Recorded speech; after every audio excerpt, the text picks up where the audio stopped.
আমার ছোট্ট ছাদ বাগানের ভিডিও দিয়ে আজকের এই ভিডিওটা শুরু করলাম।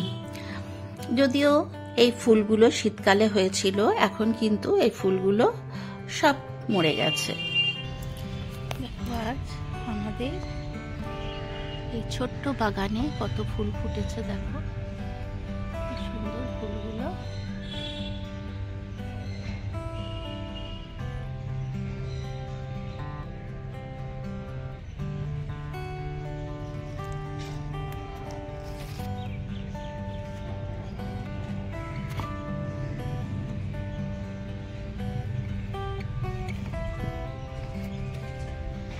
এখানে একটা দেখো পিঙ্ক, এটা দেখো কি সুন্দর ছোট্ট মিনি, অথচ কি সুন্দর অরেঞ্জ কালার।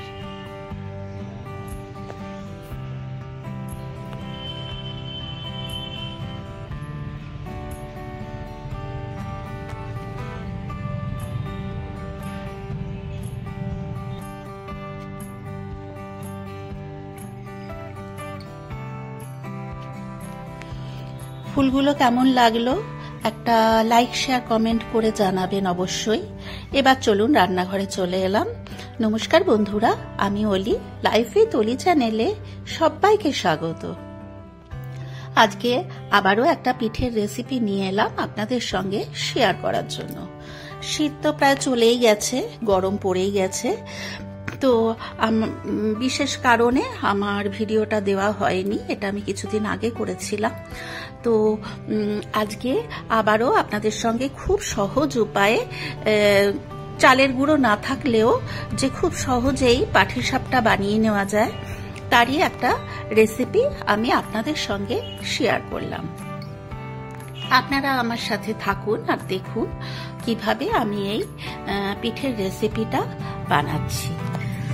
আপনারা প্রত্যেকেই জানেন পাটিসাপটা বানাতে, তবুও আমি করেছি, তো সেই কারণেই আমি শেয়ার করলাম আপনাদের সঙ্গে। আপনারা আমার সাথে থাকুন আর দেখুন। আচ্ছা, এই পাটিসাপটা বানানোর জন্য আমি প্রথমেই নিয়ে নিয়েছি সুজি। সুজি এখানে আমি দিয়ে দিলাম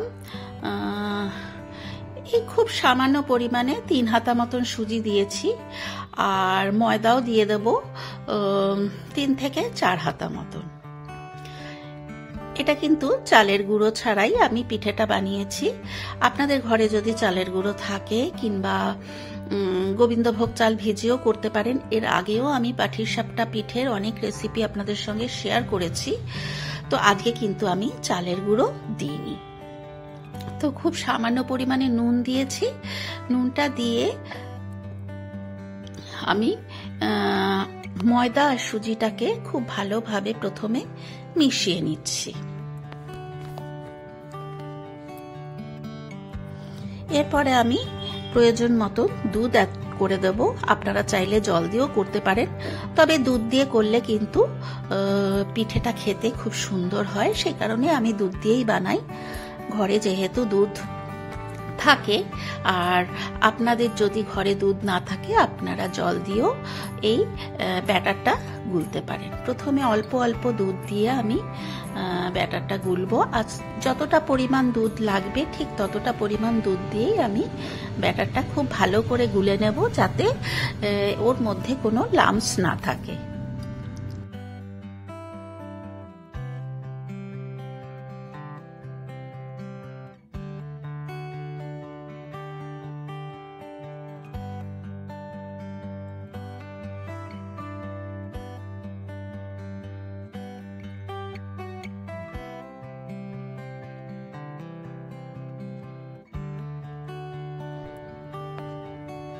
এই যে দেখুন, ব্যাটারটা কিন্তু আমার খুব সুন্দরভাবে গোলা হয়ে গেছে। ঠিক এই রকম হবে, হাতার গায়ে লেগে থাকবে, এই রকম ওর কনসিস্টেন্সিটা হবে।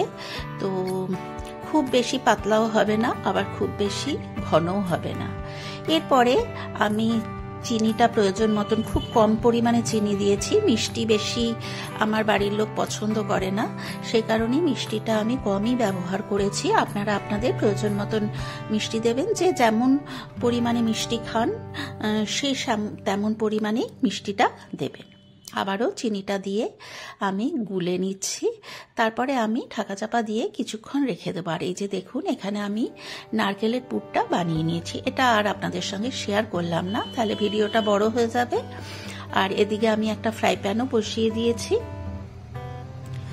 নারকেলের পুরটা করা থাকলে কিন্তু যে কোনো পিঠে আপনারা যেদিন ইচ্ছে সেদিনই বানিয়ে খেতে পারেন।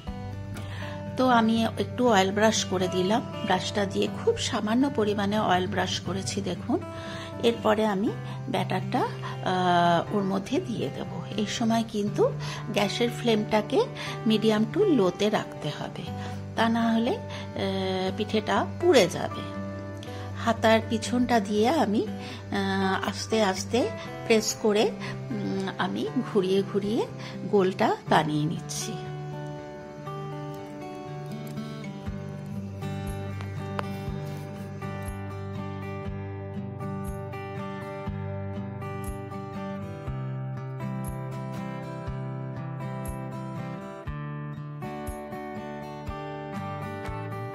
ওপর থেকে দেখুন এটা শুকিয়ে এসছে। এই সময় আমি নারকেলের পুরটা দিয়ে দেব। আপনারা চাইলে খোয়া ক্ষীরের পুরও দিতে পারেন। এর আগে আমি খোয়া ক্ষীরের পুর দিয়ে করেছি, পাটিসাপটার অনেক রেসিপি আপনাদের সঙ্গে শেয়ার করেছি। আর এই যে দেখুন, এটাকে ঠিক এইভাবে রোল করে করে ঠিক পাটির মতন করে আমি গুটিয়ে নিচ্ছি।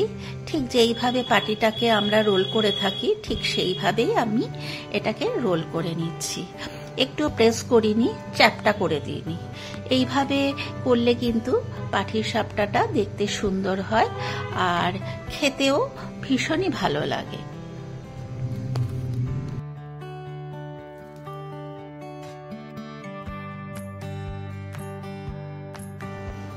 এরপর আমি আরেক হাতা অ্যাড করে দিলাম।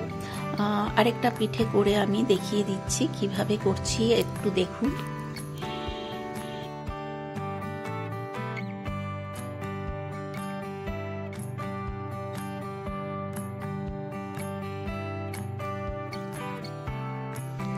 গ্যাসের ফ্লেমটা কমাতে ভুলে গেছিলাম, সেই কারণে কিন্তু এটা একটু বেশি পুড়ে গেছে।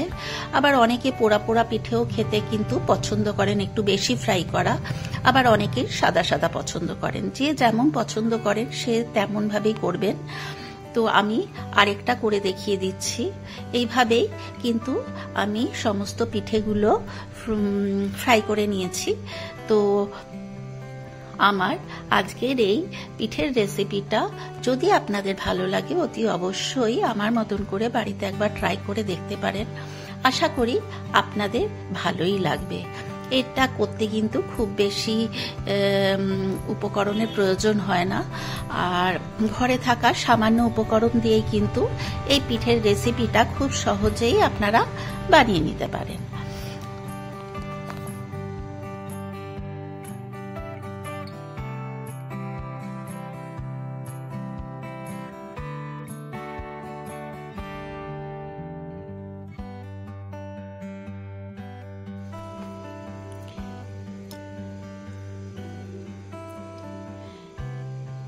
এইভাবে আমি সমস্ত পিঠেগুলো বানিয়ে নিলাম। আপনাদের যদি ভালো লাগে অতি অবশ্যই একটা লাইক শেয়ার কমেন্ট করার জন্য অনুরোধ রইল।